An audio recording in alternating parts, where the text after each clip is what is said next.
Hi everyone. आज के lecture में हम रूसियों के विचार जानेंगे। रूसियों के विचार असमानता पे क्या थे, किस प्रकार से असमानता पैदा हुई, इस बारे में हम इस लेक्चर के थ्रू रूसियों के विचार को अच्छे तरीके से समझेंगे। रूसियों बोलते थे कि दो तरीके की असमानता है जो उपलब्ध हो गई, जो समाज में आ गई। पहली नेचुरल, दूसरी मॉरल। वो बोलते थे कि जो असमानता जैसे कि जो हमारे हेल्थ कंडीशन, एज या जो भी फिजिकल फीचर्स हैं, ये नेचुरल असमानता है।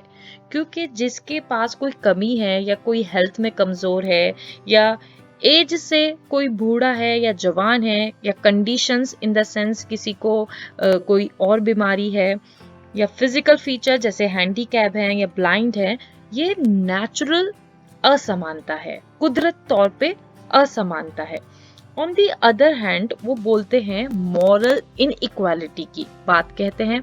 वो बोलते हैं कि जो मॉरल इनइक्वालिटी है वो हम इंसान लोगों ने उसे बनाई है। हम इंसान लोगों से वो समाज में जागरूकता के तौर पे उन्होंने बताने की कोशिश करी कि जो मॉरल इनइक्वालिटी है वो हम इंसान की वजह से आई है समाज में। नेचुरल इनइक्वालिटी जो कुदरत तौर की असमानता है, जेनेटिक और अदर तरीके से, वो हम उसको बदल नहीं सकते, उसके लिए कुछ कर नहीं सकते। मॉरल इनइक्वालिटीज अननेचुरल है। उन्होंने कहा कि जो मॉरल इनइक्वालिटीज है वो कुदरत नहीं है, वो इंसानों की बनाई हुई गई है, तो इंसान ही उसे ठीक कर सकते हैं, इंसान के द्वारा वो ठीक हो सकती है। तो ये विशेषता उन्होंने बताई मॉरल इनइक्वालिटी की।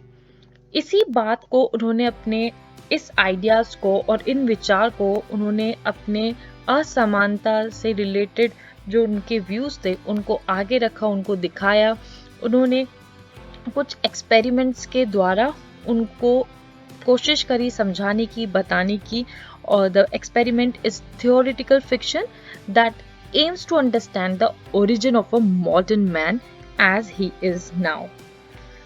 So, natural men and the men of civilization. वो कहते हैं जो एक इंसान जो कुदरती तौर पे जैसा है वो, और जो men of civilization मतलब जो इंसान अपने आप को सिविलाइज सोसाइटी या समाज के तरीके से अपने आप को बदल लेता है, अपने अंदर जो बदलाव लाता है किसी और वजह से, जरूरतों की वजह से, ग्रीडीनेस की वजह से, उसमें फर्क की वजह से असमानता समाज में जारी शुरू हो गया। अकॉर्डिंग टू रूसियो वो बोलते हैं जो नेचुरल मैन है वो प्रोबेबली स्ट्रॉन्ग होता है as compare to man of civilization. He lives to fulfill his needs. Actually, जो नेचुरल मैन है, जो कुदरती तौर पे जो एक बेसिक इंसान है, जो इंसान उतारा है भगवान ने जिस फॉर्म में, वो अपनी नीड्स पूरी करता है, अपनी जरूरतों को पूरी करता है। जो नेटिव चीजें हैं जैसे कि खाना पीना, रहना, कारोबार, काम करना, ये सब। बट जो सिविलाइज्ड मैन है उसको उन्होंने डिनोट किया है कि वो बहुत सेल्फिश होता है, वो एक तरीके से खुदगर्ज होता है। तो नेचुरल मैन को कैरेक्टराइज उन्होंने करा कि उसके अंदर कुछ इंसानियत होती है, फीलिंग्स होती है, पिटी एंड एम्पैथी, जो कुछ जैसी नेचुरल चीज को टॉलरेट नहीं कर सकता जैसे दर्द और भूख। बट जो मैन ऑफ सिविलाइजेशन है उसको उन्होंने बोला कि वो बहुत लालच से भरा हुआ होता है, वो उसमें से इंसानियत खत्म हो जाती है, या वो इंसान जब मैन ऑफ सिविलाइजेशन में टर्न हो जाता है तो वो नेचर ऑफ मैन या नेचुरल मैन की कॉन्सेप्ट को खो देता है। क्यों? क्योंकि वो सिर्फ अपने फायदे का सोचता है, अपने फायदे की वजह से दूसरों को भी हार्म कर सकता है। इन शॉर्ट रूसियो ये कहना चाहते थे कि जो असमानता है, जब इंसान की जरूरतें बढ़ी, जब वो ग्रीडी हुआ, जब वो दूसरों को हार्म पहुंचाने लगा, तो मैन ऑफ सिविलाइजेशन में वो टर्न हो गया, गरीब को गरीब इंसान नहीं समझा, और इस तरीके से वो खुद गर्ज बनता गया और अपनी जरूरतें पूरी करने के लिए कभी वो किसी को मार रहा है या कुछ काट रहा है, जैसे he had to eat fish. अगर उसको अपनी भूख मिटानी है तो वो फिश खाएगा। अगर उसको कुछ ज़रूरती चीज की जरूरत है, जैसे ही want some clothing and all that, तो एनिमल्स ही गोइंग टू किल। तो उन्होंने बोला इस तरीके से ये रिपीट होता गया प्रोसेस, और इससे विटनेस ये निकला, इससे सबूत ये आया कि कैसे एक मैन जो सिविलाइज बन जाता है वो इंसानियत को छोड़ देता है, वो इंसान को इंसान नहीं समझता और यही तरीके को अपनाता है। और इस वजह से वो क्या करता है कि जो सोसाइटी है, जो समाज है जिसके अंदर ह्यूमैनिटी है, वो खत्म होती दिखाई दी। तो असमानता इस तरीके से भी उन्होंने देखा कि समाज में आई। अब जैसे कि आप पिक्चर देख सकते हैं, उसमें एज एन एग्जाम्पल मैंने ये पिक्चर लगाई है जिसमें आप देख सकते हैं जो नेचुरल मैन है वो डाउन टू वर्ड्स होता है, वो बहुत full of emotions, full of pity, full of empathy उसके अंदर इतना होता है कि वो अपने लिए नहीं सोचता, वो सोचता है दूसरों के लिए अच्छा करें या ये करें, क्योंकि नेचर से वो बाइंड अप होता है। बट जो मैन ऑफ सिविलाइज्ड हो जाते हैं, जब इंसान दुनिया के चक्कर में या दुनिया के कंपटीशन में आ जाती है, तो वो इंसान को इंसान नहीं समझती, जैसे आप इस पिक में देख सकते हैं। ही सेज कि जो कॉन्सेप्ट है प्रॉपर्टी का, जब कॉन्सेप्ट प्रॉपर्टी का आया और इस कॉन्सेप्ट से अल्टीमेटली असमानता शुरुआत हो गई, बढ़ती चली गई, और ये पिक्चर डिस्प्ले आउट हुई कि गरीबी आ गई और लिमिटेड प्रॉपर्टी का, as everyone could possess the limited property, by this moral inequality introduce हुई, क्योंकि ड्यू टू द फैक्ट कि कोई भी प्रॉपर्टी खरीद सकता है irrespective of their physical characteristic. इस वजह से जो सोसाइटी, समाज है और प्रॉपर्टी का जो इशू है वो अराइज अब हुआ, क्योंकि लेबर डिवाइडेड हो गई क्लास में, सोसाइटी में, और जो अमीर लोग थे उन्होंने प्रॉपर्टी ले ली, खरीद ली, और जो गरीब लोग थे उन पे अपना अत्याचार करने लगे, उनको एक्सप्लॉइट करने लगे और उनको यूज करने लगे अपने नीड के लिए, अपने सर्विस के लिए। तो उन्होंने बोला कि जो असमानता की जो जड़ है वो एक्चुअली संपत्ति से स्टार्ट हुई, क्योंकि जिनके पास संपत्ति थी वो अपना ही विकास करने लगे, अपने ही विकास के तौर पे दूसरे लोगों पे अत्याचार शुरू हो गया, और इस अत्याचार की जब शुरुआत हुई ultimately rich and poor class start हो गई, और वो डिवीजन की वजह से समाज में फर्क आ गया। देन ही सेज कि जो उन्होंने एक और चीज नोटिस करी कि रिच, जो अमीर लोग थे, उन्होंने इस फैक्ट को भी रिकॉग्नाइज कर लिया कि जो गरीब लोग हैं वो उनके अगेंस्ट, उनके खिलाफ खड़े हो सकते हैं, क्योंकि अगर अनफेयर रहा और जिस तरीके से उन पे अत्याचार चलते रहे और उन पे हुकूमत चलती रही, तो अल्टीमेटली वो लोग भी तो इंसान हैं, वो लोग भी उनके अगेंस्ट जाके अपनी आवाज उठाएंगे। और यही रीजन था कि जो रिच लोग थे वो गरीब लोगों को धोखा देते थे, वो उनको पॉलिटिकल सोसाइटीज में पार्टिसिपेट, उनको ज्वाइन ना करें इस चीज में। वो अपना माइंड और अपना जो स्कीम है, अपनी जो राजनीति टाइप जो इश्यूज जो वो चलाते थे सोसाइटी में, समाज में, इस तरीके से कि जो ये पुअर लोग हैं ये पॉलिटिकल सोसाइटी में ना आ सके, because that grant them equality, क्योंकि जब वो डिमांड करेंगे तो अल्टीमेटली पॉलिटिकल पार्टी सिस्टम इस तरीके से वो काम करेगी कि उनको भी समानता देगी, जो वो लोग समाज में नहीं चाहते थे। तो by this it has been seen कि किस तरीके से स्मार्टली प्ले आउट किया जा रहा था। उन्होंने बोला, रूसियो जी ने, कि ये सब चीजों ने तो असमानता समाज में लाई, बट जो साइंस एंड टेक्नोलॉजी से भी असमानता आई, क्योंकि जो टेक्नोलॉजी है, अकॉर्डिंग टू रूसियो, उन्होंने कहा कि बहुत मेजर रोल प्ले करता है, क्योंकि ह्यूमन साइकोलॉजी को मोल्ड किया एग्रीकल्चर और टेक्नोलॉजी में। जिस तरीके से हमने एग्रीकल्चर और टेक्नोलॉजी में हमने सोचा कि ये हमारे को विकास देगी, बट उसके कुछ और भी रूप थे साइंस एंड टेक्नोलॉजी के, जैसे कि जेंडर रोल्स में इशू आया और लोगों ने उसको मिसयूज करना शुरू कर दिया।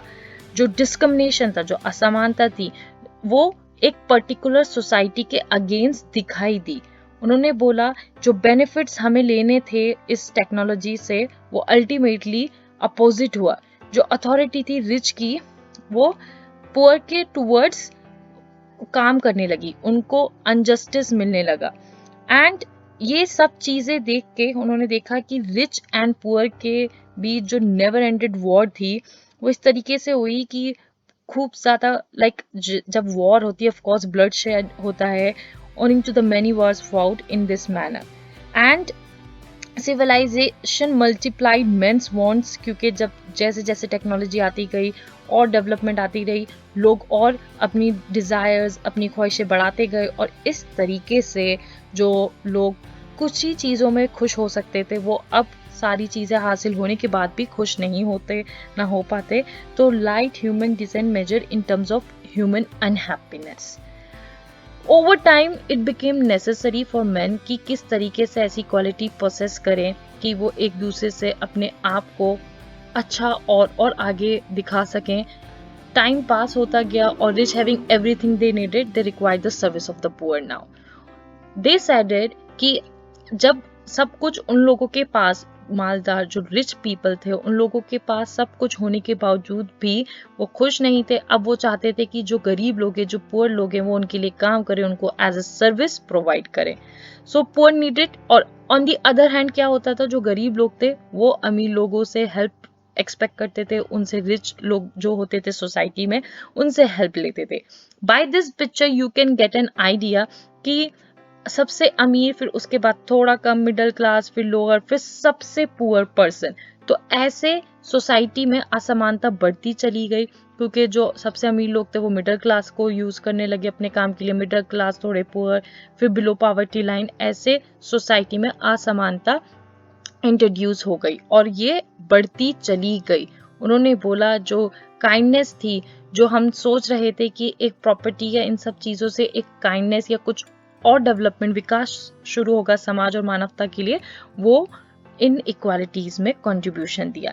ही वॉज एसेंशियली एडवोकेटेड कि जो रिच मैन है would not be called rich if he is rich in talents। मतलब हमारी richness और poor ये सब चीजें हमारी wealth से नापी गई, wealth से देखी गई। So when a man talks about social equality, जब भी social समाज से या सामाजिक समानता की बात होती है तो उसका मतलब ये कि कितनी अपॉर्चुनिटी है जो हमें एक सोशलिस्ट और कैपिटलिस्ट सोसाइटी में नहीं मिल सकी। एट द एंड रूसियो ने कहा कि जो इनइक्वालिटी है, जो असमानता है, वो एक्चुअली प्रॉपर्टी से आई, क्योंकि जितने लोगों के पास जितनी संपत्ति थी वो उतना कमा के अपने लिए विकास कर सकते थे। मानवता का जिस तरीके से विकास हुआ, जो स्पिरिट था ह्यूमन स्पिरिट डेवलपमेंट के टूवर्ड्स, उन्होंने उनको सेल्फिश बना दिया। मैन ऑफ सिविलाइजेशन स्टार्ट हो गया, लोग अपने ही विकास की बात करने लगे, गरीबों को देखा नहीं, गरीबों को कुछ इंसान जैसा समझा नहीं, और ये असमानता की जो लड़ाई है वो जारी होती चली गई और ये अब तक हो रही है। तो रिच रिच होते चले गए और गरीब गरीब होते चले गए। उन्होंने बोला लॉज आए जिसकी वजह से वो प्रोटेक्ट कर सकें राइट्स और सिविल सोसाइटी को खत्म होने से, गिरने से। बट जो असमानता थी, the natural man losses his to live in society as his desire to grip him and he lose his independence। so जो natural man का जो concept था कि खाओ पियो और जो करना है वैसे करो, वो चीज खत्म हो गई। क्यों? जब कॉन्सेप्ट प्रॉपर्टी का आया, जब ये मैन ऑफ सिविलाइजेशन स्टार्ट हो गया, तो सब लोग उस दौड़ में, उस होड़ में शामिल हो गए कि सबको सिर्फ अपना ही विकास चाहिए, अपना ही विकास देखना है। लोगों के पास सब कुछ होने के बावजूद भी उन्होंने दूसरी चीज की डिजायर और विशेस शुरू कर दी, और जो लोगों को इतनी सी भी अपॉर्चुनिटी नहीं मिली कि वो अपना विकास कर सके, वो और पुअर होते चले गए। So this played a major role in spreading that कि कैसे असमानता एक समाज में जारी रही और चलती रही। And he understood that no one could be free without a majority believing in popular sovereignty as the only legitimate way of organizing the state, and he played a major role in spreading these ideas that we take for granted today। and रूसियो ने इसी तरीके से पूरी अपनी जो असमानता का जो विचार था वो हर तरीके से बताया कि कैसे ये सामाजिक इशू हो चुका है और समाज में किस तरीके से एक विभिन्न प्रकार के ग्रुप्स बढ़ चुके हैं सिर्फ एक असमानता रीजन की वजह से. So this was all about in this lecture. Thank you so much for watching this video.